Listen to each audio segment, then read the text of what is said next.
2018 में जिस तरह आरटीएस बैठाया गया, 2018 में जिस तरह सेनेट के इलेक्शन के लिए लोगों को तोड़ा जाता रहा, इसके बाद खुद वजीर आजम को एतमाद का वोट दिलवाने के लिए जिस तरह लोगों को लाया जाता रहा, ये भी तो पहले कभी नहीं हुआ सर। बिल्कुल बिल्कुल ठीक कह रहे हैं, बिल्कुल ठीक कह रहे हैं। लेकिन जो कुछ ये हुआ, इसने सारे पिछले रिकॉर्ड तोड़ दिए। आपने कभी देखा कि आरओ के दफ्तर के बाहर पुलिस वाले जो है ना वो कागज छीन रहे हैं? आपने झपटा झपटी कभी पहले देखी आपने? सर अनजस्टिफाइड है, सर अनजस्टिफाइड है, and two wrongs can never make right. जो आज गलत है वो कल भी गलत था, हमने कल भी गलत कहा, आज भी गलत कह रहे हैं, लेकिन आपको एहसास इसका अब हो रहा है, रियलाइजेशन पीटीआई को अब हो रही है कि जो उस वक्त हो रहा था वो भी गलत था, आज हो रहा है तो भी गलत है। नहीं, उस वक्त में और इसमें बड़ा फर्क है। मैं उस असेंबली का भी हिस्सा था, आपने देखा था कंट्रोल्स नंबर थे, हमने मांगे तांगे की हुकूमत बड़ी मुश्किल से 172 पूरे किए गए, और फिर जब उनको इशारा हुआ वो 20-22 लोटे चले गए। अब में और उसमें जमीन आसमान का फर्क है।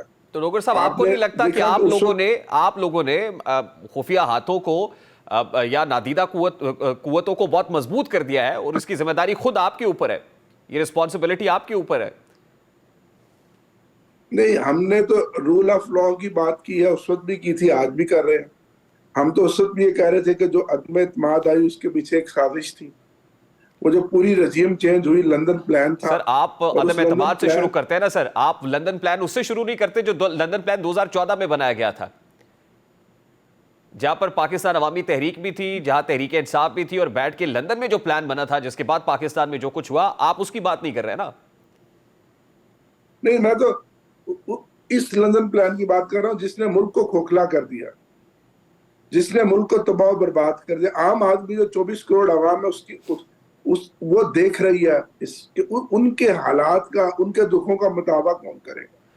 ये जुल्म और बर्बरियत जो खत्म नहीं हो रही, उनको इंसाफ कौन देगा? महंगाई से उनको निजात कौन देगा? बेरोजगारी से उनको निजात कौन देगा? डॉक्टर साहब देखिए, आप 9 मई के ऊपर जुडिशियल इंक्वायरी का मुतालबा कर रहे हैं। आज एहसन इकबाल साहब ने कहा कि जुडिशियल इंक्वायरी का मुतालबा ठीक है, बिल्कुल खुशाइंद है, लेकिन फिर 2014 के धरने पर भी जुडिशियल कमीशन बनाए, पार्लियामान पे जो अटैक हुआ उस पर भी बनाए, पीटीवी पे हमले पर भी बनाए, फिर 2016 में जो धरना हुआ उस पर बनाए, फिर ममनुआ फंडिंग के ऊपर भी जुडिशियल इंक्वायरी होनी चाहिए। हमने कब मना किया? हमने तो हर जगह कानून का और अदालतों का सामना किया। ममनुआ फंडिंग के ऊपर भी इलेक्शन कमीशन के सामने हमने सामना किया। हम तो आज तक फेस कर रहे हैं, हजारों मुकदमात है जो हम फेस कर रहे हैं। लेकिन ये जरूर है कि एहसन इकबाल साहब की बात को मैं जरूर सेकंड करूंगा कि इसको सबको कमीशन बनाकर इसका कोई हतमी नतीजा निकलना चाहिए, ताकि ये ब्रेक लग जाए और मुल्क आगे चले। सर ब्रेक लगाने के लिए इससे बेहतर मौका और नादिर मौका कौन सा है जमहूरियत को बचाने के लिए भी, कि सब लोग बैठ जाएं, सब पॉलिटिकल स्टेक होल्डर्स एक परचम तले बैठ जाएं, और अगर वो चार्टर ऑफ रिकंसिलिएशन से ही कुछ हो सकता है तो कर लीजिए सर। देखिए, हम बैठने के लिए तैयार हैं उन लोगों के साथ जो हमारी तरह के, जिनका मैंडेट चुराया गया, उनके साथ तो नहीं बैठ सकते ना, जिन्होंने हमारा मैंडेट चोरी कराया, जिनके खिलाफ हमारा असूली मौकफ है, कि जिन्होंने इस मुल्क की दौलत को लूटा है, जिन्होंने इस मुल्क के वसाइल को लूटा है, जो PDM 2 है जिसको 7 जमातों के हम पर मुसल्लत किया गया है। ये कैसा मुल्क है? ये कैसा इंसाफ है? तो फिर डॉक्टर साहब, आप यकीन दहानी भी तो उन्हीं से चाहते हैं जिनके खिलाफ आप जंग लड़ रहे हैं या हकीकी आजादी की बात कर रहे हैं। आप यकीन दहानी भी वही से चाहते हैं, बैठना भी वही चाहते हैं, बैठना भी गैर सियासी कुव्वतों के साथ चाहते हैं। सर सियासी कुव्वतों के साथ बैठ जाइए।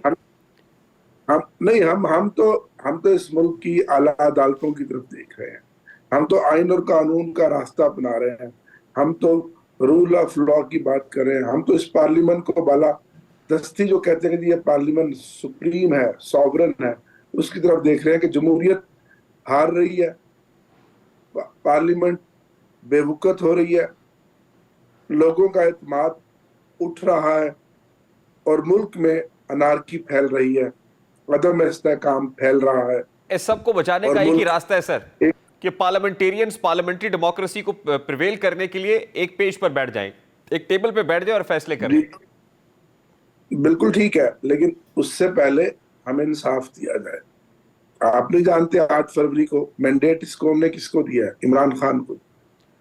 عمران خان آج پاکستان کا نہیں بلکہ عالم اسلام کا عظیم اور مقبول لیڈر ہے، اس کے مینڈیٹ کو واپس کرے، ہمیں ہمارا انصاف دے، ہمیں ہمارا مینڈیٹ دے، ہماری چھینی ہوئی اس سے بڑا ڈاکہ کیا ہوگا جو ہماری 80 کے لگ بھگ سیٹیں ہم سے لے لی گئی ہیں۔ پھر ہم ریکنسیلیشن کے لیے بھی تیار ہیں، ہم اس ملک کی خاطر اپنی ہر طرح کی قربانی دینے کے لیے تیار ہیں، نہ ہمارے یہاں کوئی انا ہے نہ کوئی ضد ہے۔ ڈاکٹر صاحب لاسٹلی اینڈ ویری کوئکلی، اتوار کے روز بھی احتجاج کی کال دے دی گئی، غالباً احتجاج کرنے جا رہے ہوں گے، عدالت کا دروازہ کب کٹکھٹا رہے ہیں خاص طور پہ ای سی پی کے ڈیسیژن کو لے کے، اور مستقبل کا آئندہ کا لاہ عمل کیا ہے؟ ای سی پی کے ڈیسیژن کو بھی ہم چیلنج کر رہے ہیں، اور ایوان کے اندر بھی اور ایوان کے باہر بھی اپنا پرامن احتجاج کا راستہ ہم اختیار کریں گے، وہ ہمارا جاری رہے گا، وہ اس وقت تک جاری رہے گا جب تک ہمیں انصاف نہیں مل جاتا۔ بہت بہت شکریہ۔ عامر ڈوگر صاحب ہمارے ساتھ موجود تھے۔